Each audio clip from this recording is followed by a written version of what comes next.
ಏನು ಈ ಘಟನೆ ನಡೆದಿದೆ ಅದು ಹೌದು. ಸರ್ಕಾರ ಈ ರೀತಿ ತಡೆ ಮಾಡೋದ್ರಿಂದ ಯಾರು ಅತ್ಯಂತ ಕಡು ಬಡತನಕ್ಕೆ ಸೇರಿರ್ತಕ್ಕಂಥ ಸುಮಾರು 100ಕ್ಕೆ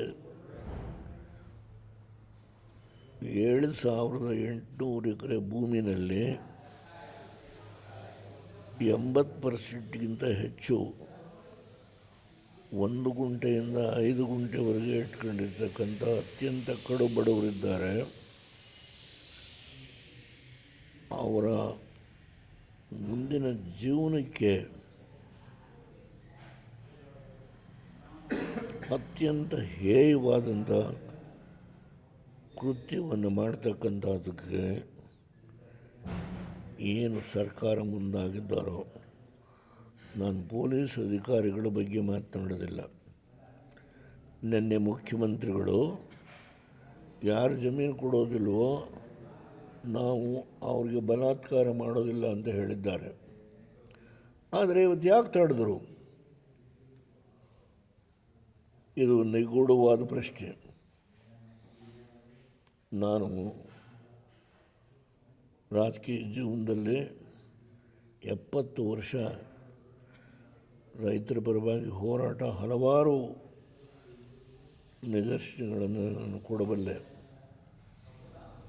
ಒಂದು ಮಾತನ್ನು ಈ ಸಂದರ್ಭದಲ್ಲಿ ನಾನು ಸರ್ಕಾರಕ್ಕೆ ಹೇಳಲಿಕ್ಕೆ ಇಚ್ಛೆಪಡ್ತೇನೆ. ಇವತ್ತು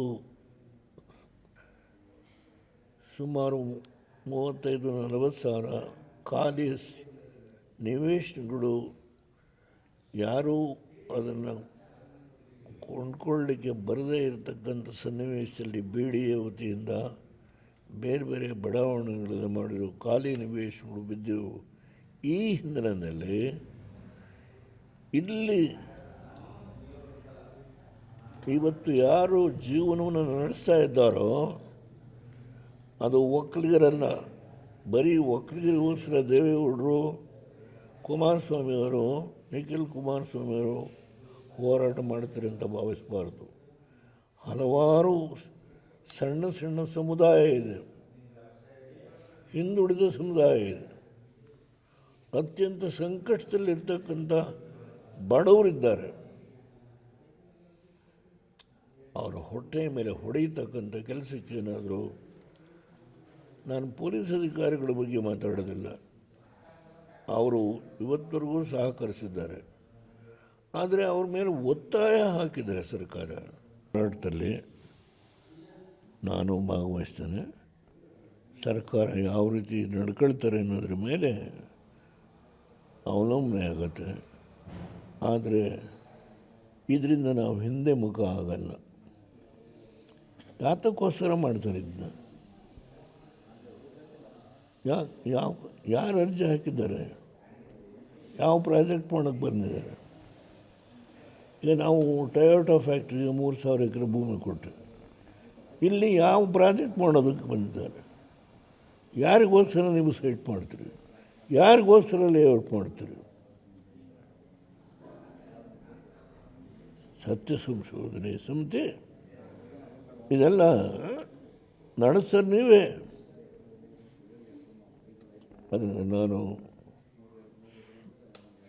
ನಾಳೆ ಬೆಂಗಳೂರಿಗೆ ಬಂದ ಮೇಲೆ ನಮ್ಮ ಎಲ್ಲ ಪಕ್ಷದ ಮುಖಂಡಗಳ ಜೊತೆ ಕೂತು ಚರ್ಚೆ ಮಾಡಿ 18ನೇ ತಾರೀಕು ನಡೆಯುವ ಸಭೆಗೆ ಹೇಗೆ ಏನು ಈ ರಾಜ್ಯದಲ್ಲಿ ಫ್ರೀಡಮ್ ಪಾರ್ಕಲ್ಲಿ ಸಹಸ್ರಾರು ಕಾರ್ಯಕ್ರಮ ಮಾಡಿದ್ದೇವೆ. ನಾನೇ ಮಾಡಿದ್ದೇನೆ. ಅದರಿಂದ ಆ ಕಾರ್ಯಕ್ರಮಕ್ಕೆ ಯಾವ ರೀತಿ ಸರ್ಕಾರ ತನ್ನ ನಿಲುವು ತಗೊಳ್ತಾರೆ ಅದನ್ನು ನೋಡಿ ಅದರ ಮೇಲೆ ನಾನು ಮುಂದಿನ ಕಾರ್ಯಕ್ರಮ ರೂಪಿಸ್ತೇನೆ. ಸರ್, ಈಗ ಪಾದಯಾತ್ರೆ ಯಾವುದೇ ಕಾರಣಕ್ಕೂ ಬಿಡಲ್ಲ ಅಂತ ಸರ್, ತಳ್ಳಾಟ ಎಲ್ಲ ಆಗಿದೆ, SP ಕೈಗೆ ಏಟು ಆಗಿದೆ, ಮುಂದಕ್ಕೆ ಬಿಡಲ್ಲ ಅಂತ ಸರ್, ಬಂದ ಮಾಡೋಕ್ಕೂ ನಾವು ಒಂದು ನಿಮಿಷ ಹೇಳ್ತೇನೆ. ಈ ಜಮೀನನ್ನ ಕಬಳಿಸಿ ಡೆಲ್ಲಿ ಒಳಗೆ ಯಾರಿಗೋಸ್ಕರ ಮಾಡ್ತೀರಿ ನೀವು? ಈಗ 3 ವರ್ಷ ನೀವೇ ಡೆಪ್ಟಿ ಸಿ ಎಮ್ ಆಗಿತ್ತಿರುವೆ, 3 ವರ್ಷ ನೀವೇ ಬೆಂಗಳೂರಿನ 5 ಕಾರ್ಪೊರೇಷನ್ ಮಾಡಿದ್ರು ನೀವೇ ತಾನೇ. ಅವತ್ತ್ಯಾಕೆ ಭೂಮಿ ಮುಟ್ಟಲಿಲ್ಲ ನೀವು? ಈ 1 ತಿಂಗಳಲ್ಲಿ ಯಾಕೆ ಇದನ್ನು ಮಾಡ್ತಾಯಿದ್ದೀರಿ? ನೀವು ಸಿದ್ದರಾಮಯ್ಯನವ್ರನ್ನ ಇಳಿಸಿ ಮುಖ್ಯಮಂತ್ರಿ ಸ್ಥಾನಕ್ಕೆ ಬಂದು ಕೂತ್ಕೊಂಡ 1 ತಿಂಗಳು ಮಾಡಬೇಕಾದ್ರೆ ಅಲ್ಲಿಯ ಡೆಲ್ಲಿಯ ಮುಖಂಡಗಳಿಗೆ ನೀವೇನೇನು ಮಾತು ಕೊಟ್ಟಿದ್ದೀರೋ ಅದನ್ನು ಕಾರ್ಯಗತ ಮಾಡಲಿಕ್ಕೋಸ್ಕರವಾಗಿಯೇ ಈ ಒಂದು ಪ್ರಾಜೆಕ್ಟನ್ನು ಮಾಡ್ತಕ್ಕಂಥ ಹಿನ್ನೆಲೆಯಿಂದ ತರಾತುರಿ ಕಾರ್ಯಕ್ರಮ ಮಾಡಲಿಕ್ಕೆ ಹೊರಟಿದ್ದಾರೆ. ನನಗೆ ಗೊತ್ತಿದೆ ಇದ್ರ ಬಗ್ಗೆ. ನಾವು ಹೋರಾಟ ಬಡವರ ಪರವಾಗಿ ಅದೇನೇ ಆಗಲಿ ನಾವು ಹೋರಾಟ ಮುಂದುವರಿಸ್ತೇವೆ ಅಂತ ಹೇಳಿ ಈ ಸಂದರ್ಭದಲ್ಲಿ ನಿಮಗೆ ತಿಳಿಸ್ತೇವೆ. ನಿರ್ಭೀತ, ನಿಷ್ಪಕ್ಷಪಾತ, ವಿಶ್ವಾಸಾರ್ಹ ಸುದ್ದಿಗಳಿಗೆ ಮತ್ತೊಂದು ಹೆಸರಾಗಿರುವಂತ ನ್ಯೂಸ್ 18 ಕನ್ನಡ ಈಗ ಆಪ್ನಲ್ಲೂ ಲಭ್ಯವಿದೆ. ದಯವಿಟ್ಟು ಇಲ್ಲಿರುವಂತ QR ಕೋಡ್ ಸ್ಕ್ಯಾನ್ ಮಾಡಿಕೊಂಡು ಆಪ್ ಡೌನ್ಲೋಡ್ ಮಾಡೋದಕ್ಕೆ ಮರಿಬೇಡಿ. ನಿಮ್ಮ ಬೆಂಬಲ ಹೀಗೆ ಸದಾ ನಮ್ಮೊಂದಿಗಿರಲಿ. ಧನ್ಯವಾದ.